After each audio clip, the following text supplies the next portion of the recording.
Shut up, Smarks. Ring Ross Redux. No, I won't tap out. I won't tap out. All of you butthurt suck. Just stop watching Raw. Stop watching Raw.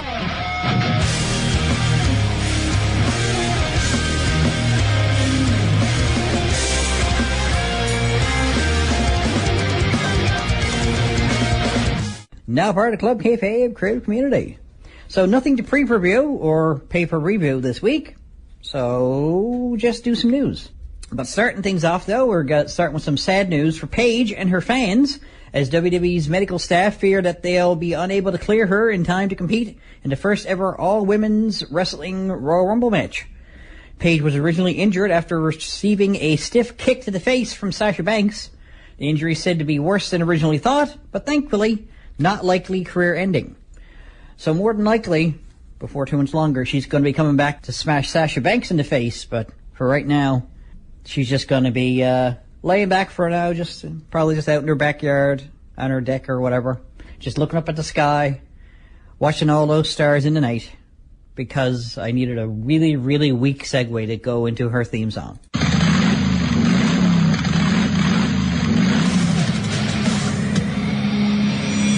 The Club Kayfabe creative community, bringing together creative people from all walks of life and giving them a platform to show off their talents. Podcasters, artists, cosplayers, authors. Check out all the information about the Club Kayfabe creative community at ckcconline.com. Back to the news, since once again there's nothing to pre-preview or pay-per-review. WWE Mixed Match Challenge will premiere this Tuesday night at 10 p.m. Eastern Standard Time, 7 p.m. Pacific Standard Time, exclusively on Facebook Watch. I got a wristwatch myself. Funny, yesterday I couldn't tell the difference between this and a wrist lock. Ba-da-ba-ba-da-ba. So, as first revealed by Kathy Kelly on Facebook, the full bracket has now been established.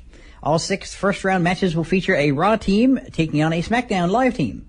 On the January 16th premiere, Finn Balor and Sasha Banks will go head-to-head against Shinsuke Nakamura and Natalya. In the ensuing weeks, the remaining first-round matches will be carried out as follows. The Miz and Asuka versus Big E and Carmella. Braun Strowman and Raw Women's Champion Alexa Bliss versus Sami Zayn and Becky Lynch. Goldust and Alicia Fox versus SmackDown Tag Team Champion Jimmy Uso and Naomi. Week 5 will be Elias and Bayley versus Rusev and Lana. And week 6 will be Apollo Crews and Nia Jax versus Bobby Roode and SmackDown Women's Champion Charlotte Flair. So I'm going to enjoy making up names for these teams. As you know me from listening, if you've been listening for a while, you know I like making up tag team names. Even if it's like a 6-man tag, I still, if the 6-man tag didn't have a name, I'd name them, and then for whatever reason I pick 2 of the people in that 3-man grouping or 3-woman grouping, and I name them as a single tag team. I don't know, completionist, I suppose? I don't know. Semifinals will include a special second chance fan vote, in which the WWE Universe will have the ability to give an eliminated team a second chance in the tournament. I'm guessing in the event that they get eliminated, Elias and Bayley will probably end up getting that second chance. Is in the event. They just seemed like, or Sami Zayn and Becky Lynch. One of those 2 teams, I think, will get the fan vote. Just because of how cute they all are together. Just contrasts of style.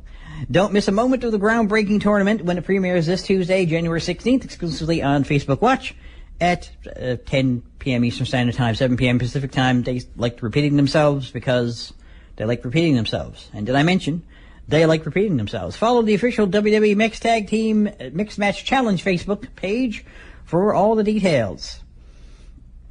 So I'm like, there's only 2 teams that are, for lack of a better way of putting it, compatible because they're married to each other.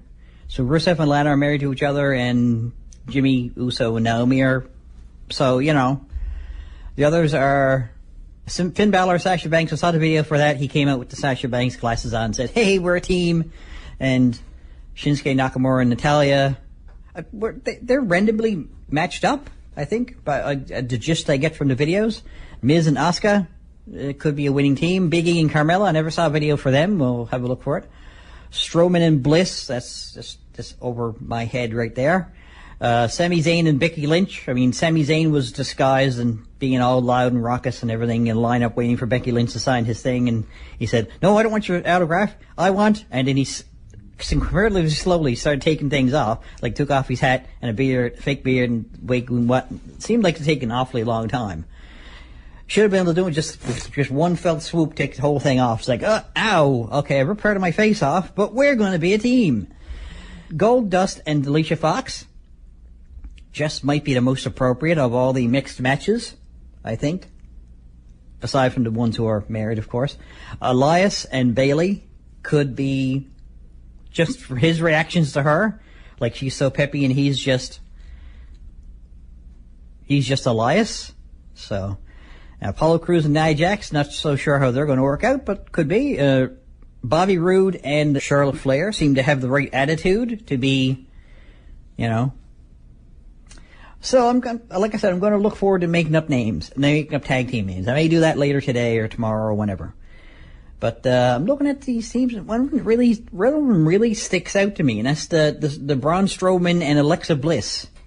I mean, I don't know if you've seen it, but there's like a cartoon, not a cartoon, but like just a drawn comic sort of picture of a cartoon of Alexa Bliss standing on a step ladder, leaning in and like bossing around Braun Strowman.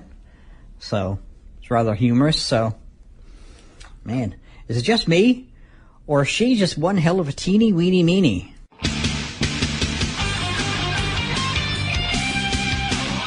You're listening to Ring Rust Redux on Jobronology TV.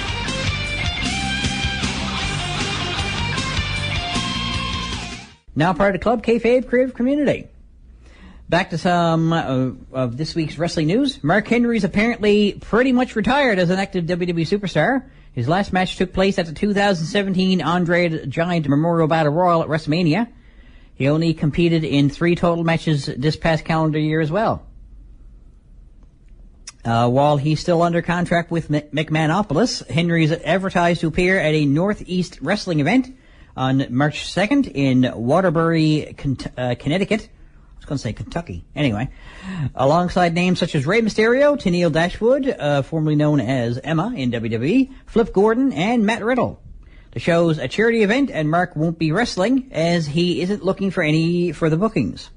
All things considered, with how World Wrestling Entertainment's booked him since signing him, from the Nation of Domination to Sexual Chocolate, from the EC WWE Championship to Mae Young, and I'm not going to go any further with that line of thinking.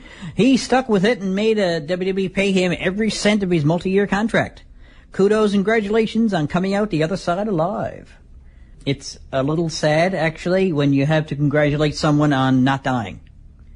In the wrestling industry, unfortunately, that's of all too real a sentiment, that you have to actually congratulate someone on not dying. Not jokingly, like you do when one of your friends has a birthday. Congratulations, you didn't die. LOL. You have to actually consider it a triumph when a wrestler survives past a certain age. And he's been at it for a while. He's been in WWE since just shy of the Attitude Era, actually. And they've done any number of awful things to his character to try to get him to quit, and he didn't. He stuck with it. And now here he is actually able to retire. And they can actually say, oh my God, he's retiring? Oh God, let's not do that kind of contract ever again, okay? I mean, we tried to get him with the Sexual Chocolate and he wouldn't go for it. For me, you shouldn't have. Oops. Ew, my inside! Brunt.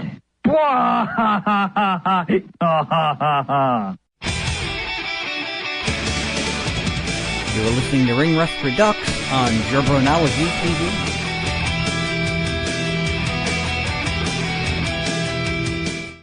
Now part of the Club Kayfabe creative community. Back to some good old-fashioned wrestling news. New Japan Pro Wrestling star and current IWGP United States champion Kenny Omega has signed a new one-year contract with the company that'll run through January 31st of 2019, according to reports. Omega, who's coming off his match against Chris Jericho at Wrestle Kingdom 12 back on January 4th, had been expected to re-sign a deal with the promotion all along, but was just making us wait for it, I guess, like a real bad guy. It's like, oh, yeah. He spontaneously grows a snidely whiplash mustache, starts twirling it and laughing maniacally. Ha ha, made you wait. You all thought it was a possibility I wasn't going to re-sign, didn't you? No. Oh, but... Oh. Okay, I'm just a bit of a jerk then, aren't I, for making you wait? Yes? Oh. Sorry about that. So, we got... Because he's Canadian. And, well, anyway. If anyone can make fun of Canadians, it's Canadians. And I'm Canadian, so...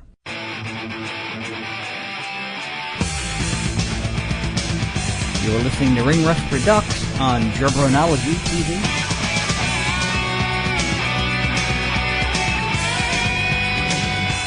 Now part of the Club Kayfabe creative community. And no, I won't apologize for the lame jokes. So, next up on the cavalcade of wrestling news, that is from the CHMR's Ring Rust Facebook page, pop on over there and give it a like if you want to, and follow along if you're so inclined. Reading a report from TMZ Sports saying that David Otunga apparently won't be charged with domestic violence against ex-wife Jennifer Hudson. Police have been investigating Otunga for domestic battery after the November incident where Jennifer claimed David got angry at her, grabbed her son by the hand, and shoved her out of the bedroom. She filed a report with cops in Burr Ridge, Illinois. TMZ.com is told police have now completed their investigation and will not charge David. Case closed. You'll recall Jennifer got a temporary restraining order after the alleged incident, which sparked their custody battle over David Jr. So what you're saying is Jennifer Hudson is single. Well, you know what David Otunga likes to say. It's all about the power. And how you play it. It's all about the... No, that's a different song. What am I thinking? No, that's Triple H.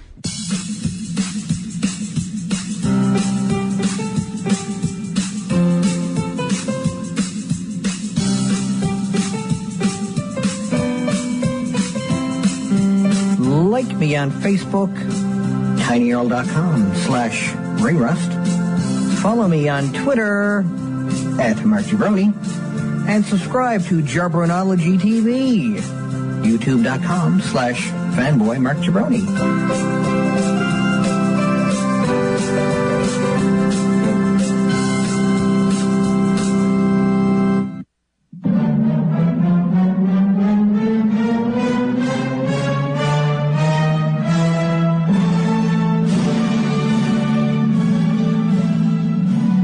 Ring Rust presents Macho Facts. Randy Savage uses ribbed condoms inside out, so he gets all the pleasure. And the Macho Man's tears cure cancer. Too bad he never cries.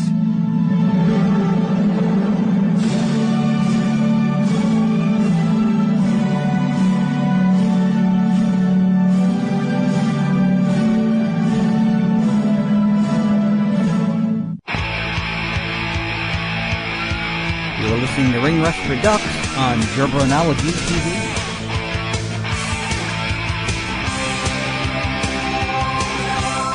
Now part of the Club Kayfabe creative community. So next up from the CHMR's Ring Rust Facebook page, just pop on over and click on like if you haven't. World Wrestling Entertainment ventures back to Amarillo for the second time in only 7 months. Really? I have no idea. Us here in Newfoundland have no idea. Since Rey Mysterio worked for the company the last time they were here. So... In July, it was the WWE SmackDown brand stopping in town to unleash its mayhem. This time it will be the WWE Superstars from the Raw brand coming through to entertain fans with the show starting at 7:30 p.m. local time, Friday at Amarillo Cal Farley Coliseum Civic Center Complex. Oh my God, who named that arena? Fans will see some of they never had to say it, I can guarantee you that. Fans will see some of their favorite WWE superstars, including Intercontinental Champion Roman Reigns, Finn Balor, Samoa Joe, and Asuka from the women's division. The Mountain Among Men, Braun Strowman will wrestle, as will The Miz. The Architect Seth Rollins will be in action as well. Rollins is currently a Raw Tag Team co-champion with his partner Jason Jordan. The duo will wrestle the team of The Bar from Sheamus and Cesaro with the tag titles on the line. Rollins, 31, has been one of WWE's top stars since signing in 2010. And it's a bit of a long story, so if you want to read the rest of it, again, pop on over to the CHMR's Ring Rust Facebook page. Click on like if you haven't already. It's right there for you. Just scroll on down and give it a gander. This studio has a lot of history. Buddy Holly stood on this spot in 1958 and said, "There is no way in hell that I'm going to record in this dump." Ha ha! Don't! You're listening to wrestling superstar, the Triple X Sex Express Sexy Eddie, and you're listening to Ring Rust, the one and only wrestling talk radio show. Now part of the Club Kayfabe creative community. Shelton Benjamin recently celebrated a milestone in his career, and he advertised it on his Instagram. On January 10th, 2000, I signed my first WWE contract and officially became a pro wrestler / sports entertainer. Hard to believe it was 18 years ago.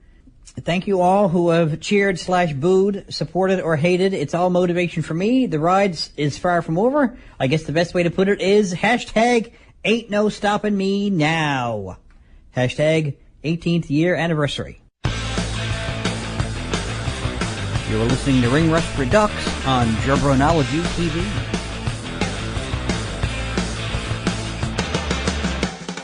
Now part of the Club Kayfabe creative community. Now popping back over to the CHMR's Ring Rust Facebook page. Click on like if you haven't already.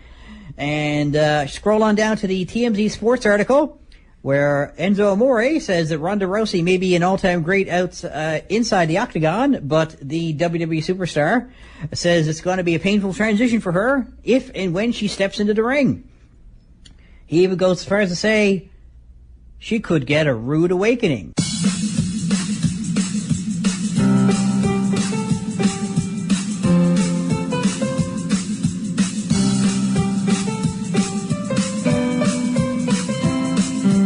Like me on Facebook, tinyurl.com/ringrust. Follow me on Twitter @MarkJabroni. And subscribe to Jabronology TV, youtube.com/fanboymarkjabroni. Now part of the Club Kayfabe creative community. For those of you who, maybe haven't watched Impact Wrestling for this week yet, apparently there's a new global champion. Your friend and mine, old A-Double himself. Simply great, because if he said he was the best, someone else would just come along and prove themselves better. It's just perfectly well to just prove yourself great. Austin Aries.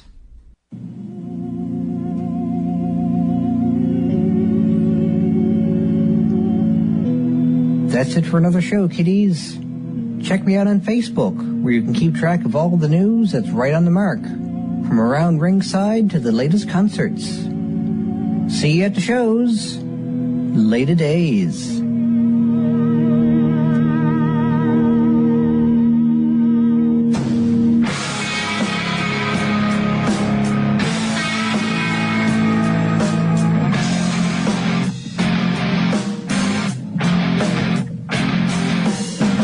This is 93.5 CHMR FM.